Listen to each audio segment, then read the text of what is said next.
গণতন্ত্রের জন্য লড়াই করেছে, গণতান্ত্রিক উত্তরণের জন্য লড়াই করেছে, মানুষের অধিকারের জন্য কথা বলেছে, বাংলাদেশের স্বাধীনতা সার্বভৌমত্বের জন্য কথা বলেছে, এদেশের মানুষের অধিকারের জন্য কথা বলেছে।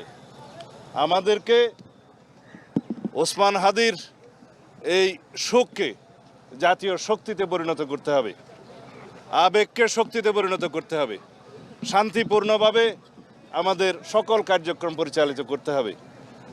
দেশীয় এবং বিদেশীয় সকল চক্র যারা গণতন্ত্রের পথে বাধা হয়ে দাঁড়াতে চায়, যারা নির্বাচনকে বাধাগ্রস্ত করতে চায়, এদেশের গণতান্ত্রিক উত্তরণকে যারা বাধাগ্রস্ত করতে চায়, কণ্ঠকাঠিন্য করতে চায়, তাদেরকে আমরা সমুচিত জবাব দেব গণতান্ত্রিক উত্তরণের প্রক্রিয়াকে সহজতর করে।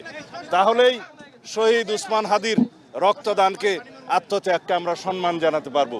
এই মুহূর্তে আমাদের প্রত্যাশা শান্তিপূর্ণভাবে যেন আমরা শহীদ ওসমান হাদির দাফনটা সম্পন্ন করতে পারি। তারপর থেকে সারা জাতির প্রতি আমাদের আহ্বান, আকাঙ্ক্ষা যেন আমরা সুশৃঙ্খল থাকি, কোনো রকমের কোনো উস্কানিতে যেন আমরা পা না দিই। ধন্যবাদ।